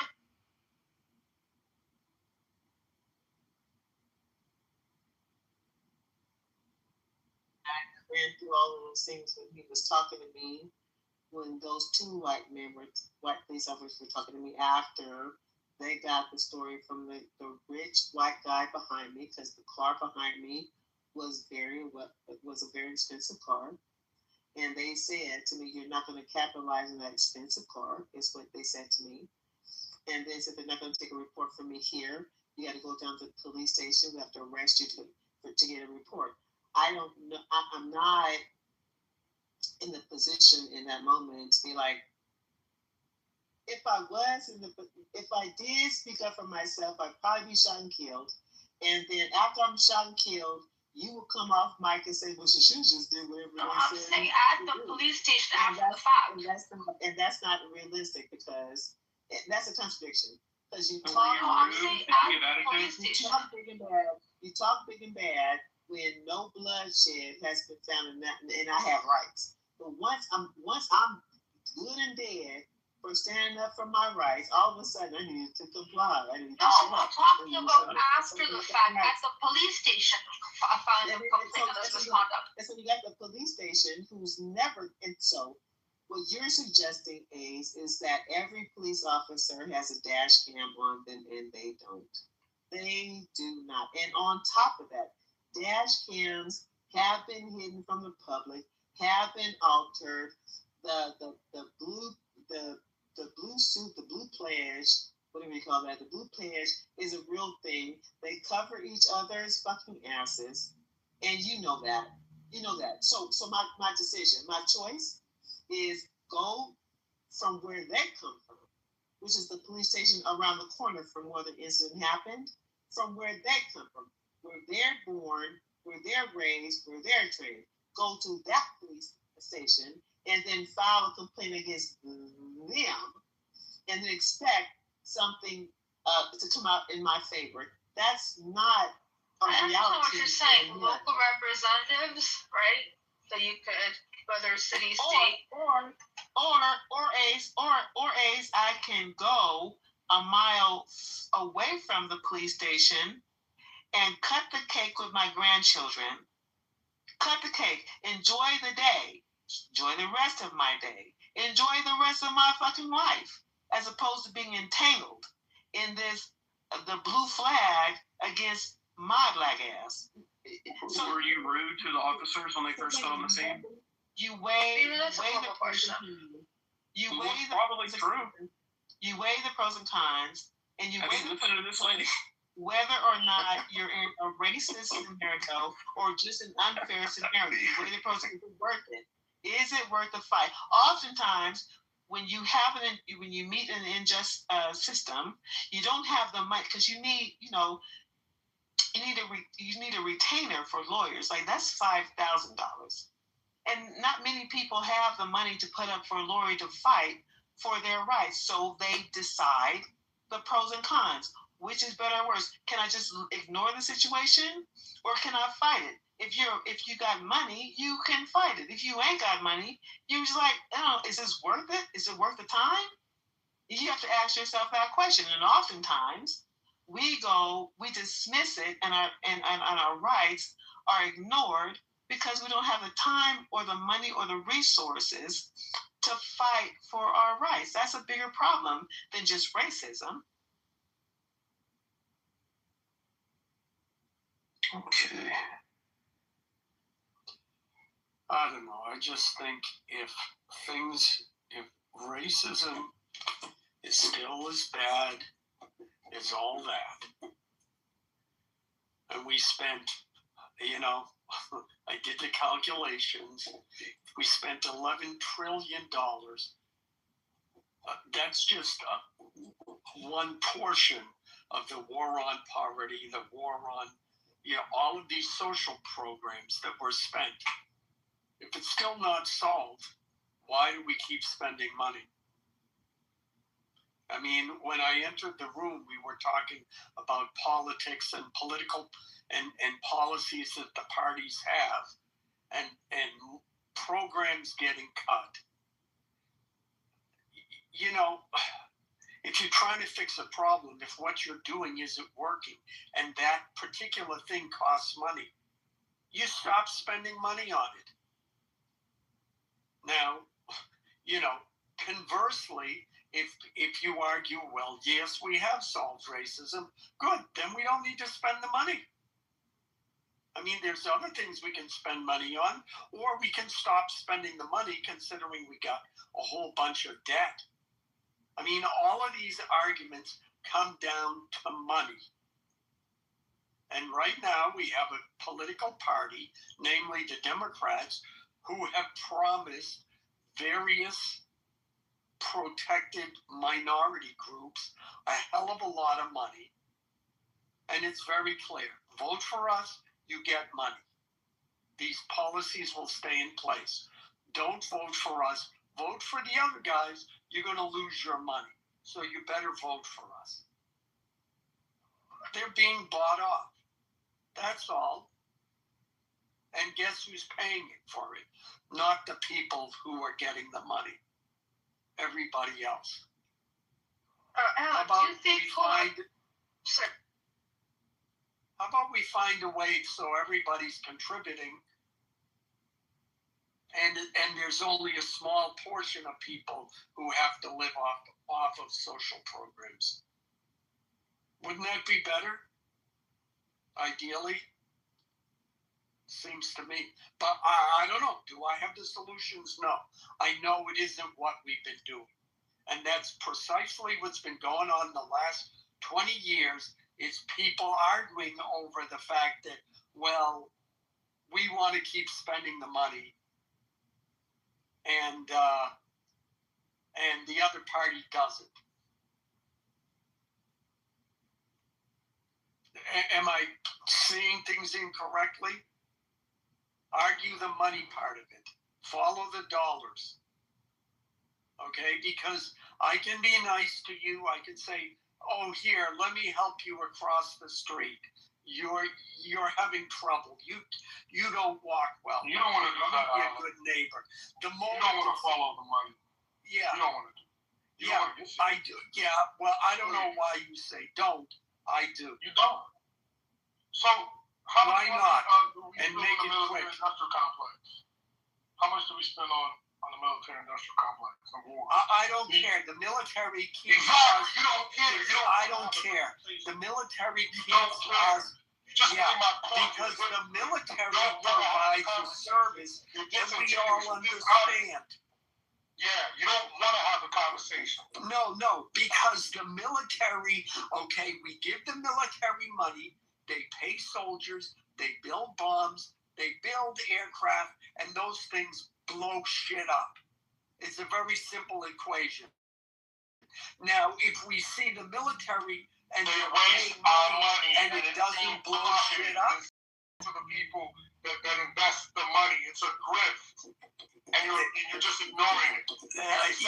Yeah. All right. Well, maybe it is a grift, but that pointing to that other grift still doesn't. But Alex, hold on for a second. I need to talk about guys. Can't talk about the social welfare issue with the money. So you make it seem like these social welfare programs are made to only benefit, I guess, minority groups. That's not true at all. And if you want to talk about following the money, hold on. I'll put the stats in the chat in a second. It's actually the blue states that pay the most amount of, let me finish please. It's the blue states that pay the most amount of federal taxes, and they pay for the red states social programs. And the red states, I know, but you made it seem like it's a minority thing. But it is. Where do most black people live? Yeah, in red state. And hold on for a second. Yeah. What do you mean red states? Black people live in red states? Mostly, yes. Yes. And you know what? That whole the welfare goes. But we talking about Democrats trying to buy votes from minorities, but it's not Democrats who are. Yeah, and you know that whole the welfare goes to mostly white mothers. Yeah, when you look at the children of those white mothers, it's mixed race. It's still black people. Okay? And yeah, I'm sorry, Lawan. You want to address the corruption in the military complex? Great. We can do that. That's not the subject. No, wait, hold on. If those white women had white children, it's fine because they have mixed children. Yeah, okay. Yeah. That's Alan. I don't care. Okay? Whether it's white women, yeah, but and here's the other thing, Ace. Who's screaming the loudest that it's racism? Is it white mothers? Is it white people? Are white people experiencing racism? Are they experiencing racism? Again, you know what? I'm not disagreeing with your statistics. Not at all. My $11 trillion quote there is based on the fact that a larger portion of that money since the 60s has gone to white people. I said, so the war on racism and the war and all of these programs to solve poverty. There's still poor people. They're still on welfare. One of the things, I think it was Clinton who put the time limit on it. That was the end of the world. And oh my God, I can't have generational welfare. I mean, look, the point is, okay, according to the left, things are worse than they were. And what's their solution? Throw more money at it. We need more money. The reason why it didn't work is because we didn't have enough money. I think we've given it enough money. Okay, and being in California, we can see the effect of throwing more money at things. $25 billion to solve homelessness, and it's gotten worse. From Gavin Newsom, who said a person who can't solve homelessness, when he was running, he said, if we can't solve homelessness, that person doesn't deserve to be governor. Yeah. But Alan, I wanna push back on you. I'm from LA. I'm born and raised in LA, and I understand the homelessness problem. And if I was homeless, I'd be in LA too because of the weather. But we have to acknowledge that a lot of those homeless people, especially, some of those who have mental health issues, have tried to go the right way and get help from the system that suggests that it offers help. And the way the system works is they want you to be homeless before they will even consider you to be eligible for help.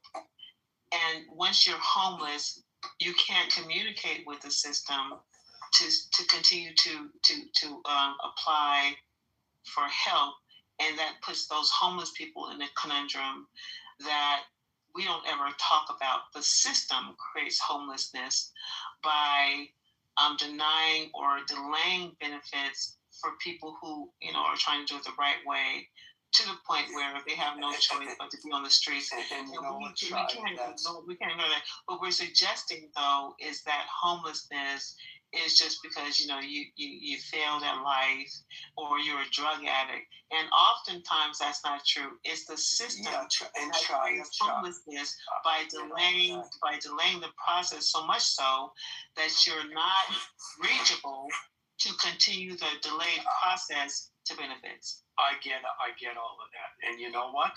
That's just another reason. That's just another bullet point in my argument. There's supposed to be, this is Democrats saying we need money to solve this problem. They get the money. I mean, I forget how much in debt California is in. They get the money, and the problem doesn't get solved. If you've got a leak in your house, and I'm a plumber, and I come in to fix your leak in your house or your apartment, and I charge you $300 and it's still leaking water, are you going to say, and the plumber, and you say, well, it's still leaking, and the plumber says, well, I need another $400 to fix it, and then you give them the $400 and it's still leaking? How long are you going to keep giving that plumber money before you say you're fired to that plumber? Because that's the situation we're in now. We keep giving money to politicians to fix social programs because the Democrats have a fundamental desire or belief that the government can fix social problems, and it can't. It hasn't. It's failed. It's done to the tune of whatever $25 trillion, I think, is the amount we've spent on social programs. It's not fixed. So maybe this idea, and specifically when it comes to racism, Chaya, okay, maybe the government, needs to get out of that business. Now, I will agree, having lived through it, that there was a time in a place in which some of the government programs did actually help to alleviate racism, and the racism Black people in particular faced in this country. I would be a liar if I said it didn't do that. However, there is a time and a place for everything. And I think when you get to the fact that when polled, people said in 2008, only 5% of the voting populace said that race was an issue in the election of Barack Obama. I think an error rate of 5% is pretty good. So Alan, I agree with you. What are we shooting for? What are we going to do then? Hold on. I agree with you. I agree with you with what you said, and what you guys are going to find odd about what I'm about to say is, I think we've gotten to a point. Trump has gotten to a point where we understand that the legacy of racism, the reason we keep dragging that shit along, has been the detriment of America. And we can't seem to get rid of it, even though it's destroying us in the face of a different regime, a different ideology globally. We still hold on to it for unknown fucking reasons. a legacy reason only, not for any true fucking merit. Not that it had merit to begin with, but we're hanging on to it in 2026, the detriment of American progress. Okay, let me. And so with that how being said, is it destroying America? With that being said, how is the legacy because of we're racism fighting the economy? No, because you're going to keep going. But you have to define what you're saying.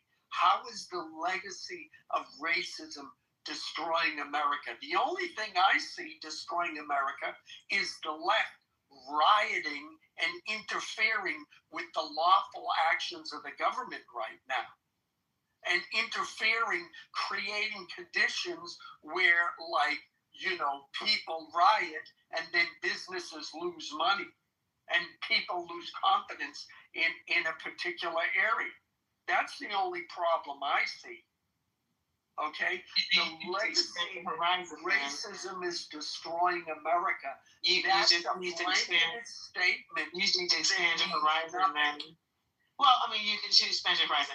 So, if a people divided could never, conquer or gain anything, and we are people divided, and we are people divided on race. If we were a united America, and we work together, we would be a unified force. We're not, because we're fighting amongst ourselves. We'd be a unified force against the current powers that are rising up in our global economy. Okay, Chai. So let me why I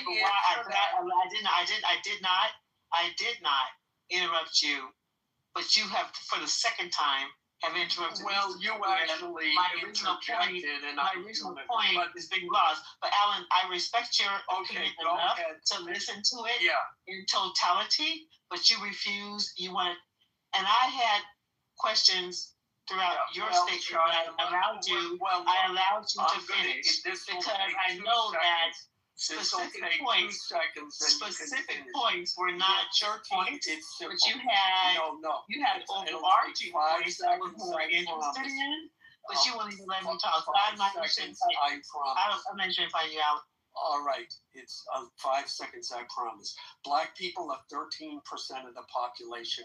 You need to accommodate the majority. Period. You are 13%. You need to accommodate the rest of us. Until you realize that, there's going to be problems. Okay? Period. That's it. That's reality. I am less than 1% of the population. No, my racial and ethnic group is less than 1% of the population. Get accepted. Stop fighting it. Stop being dumb. Stop thinking that white people have to accommodate you.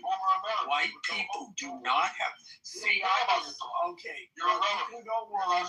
You can continue to be ignorant and not face reality. Men face reality. You're not a man. Sit down, be the little boy, be pampered, let the white Democrat be a good house servant, be a good house slave.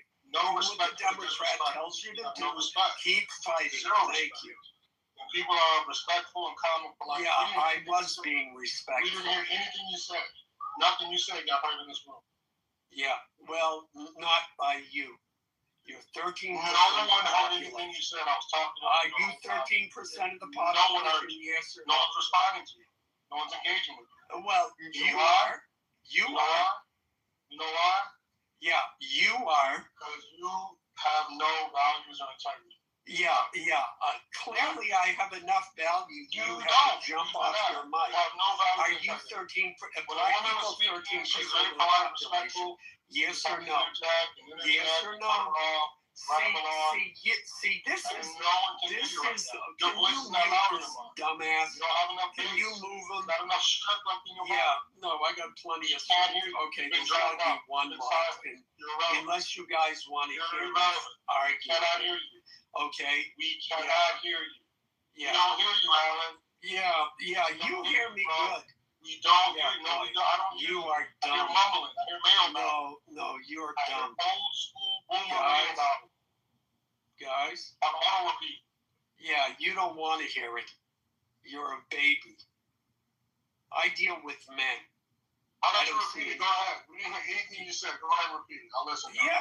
Yeah, you're going to keep over talking me like the two dumb black women. You did it to me. Yeah, now, are you 13% of the population? I'm less than 1% of the population. Okay? I don't have a choice. I understand that there's a majority that rules this country. You're a loser. What am I losing? Loser. You have the victim. I'm the 1%. Oh my God. Yeah. How have I lost? You're always crying and complaining. What am I complaining about? Social services geared towards I'm not complaining. Yeah, you're whining. The left. It's because the left is running around. Yeah. I'm not going to let black people speak. No, we're having a discussion about how the government should spend money. I'm not a victim of racism. We're having a discussion about how the government should spend money. You don't know how to have a discussion, brother. That's not a discussion. I have plenty of discussions. Yeah, with yourself. What's my what? With yourself. One-sided conversations with yourself. No, I don't know who else is listening in the room. No. Clearly, you were listening enough to interject. Okay, you can keep talking. Like I said, I had a 5-second point. It's 13% of the population. All right? The first time. And the argument is, whose perspective on America should we accept? We've been listening to black people for a long time, haven't we? Okay? We've had the conversation. Now we're done. We heard you. We're moving on.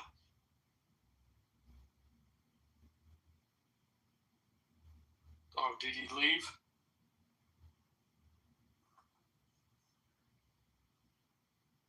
Anyways, Chaya, I made my point.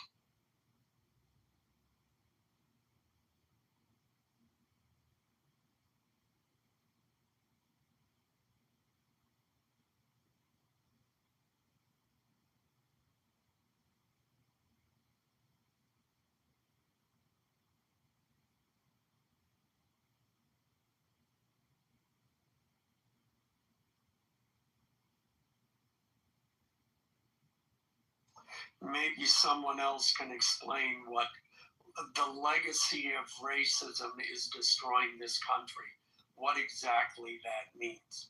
It's a rather broad statement. By what metric are we deciding that this country is being destroyed?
What's going on?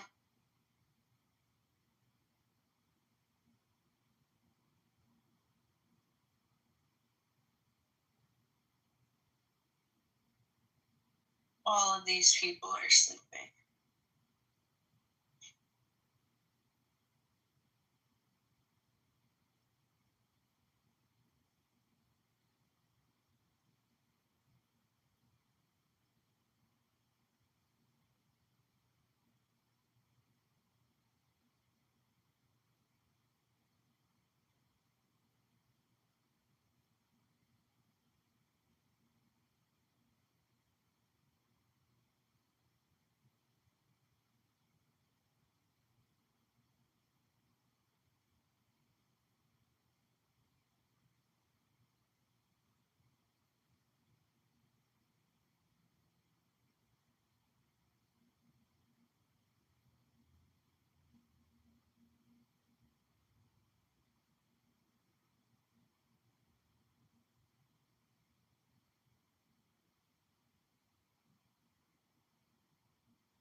also sell worship because of the. Man, I put my competitors out of business, dude. I put them in banker. I'm serious. I go into a neighborhood. I have two competitors. We understand. And before you know it, they unfortunately have to sell their home. They have 2 kids and all this stuff. But business is business. Sell their kids. Yeah, we know how you are. But I'm not really you to put you out of business. Last ministry I was at, I just wanted to say one more thing before you closed in prayer, and you sent me down just in case, which was probably wise because I still got it out. The thing I said, and I don't know if it came through, was I worry about you. Ooh. That was all it was. Well, I'll tell you what, JJ. It is the case that I appreciate your concern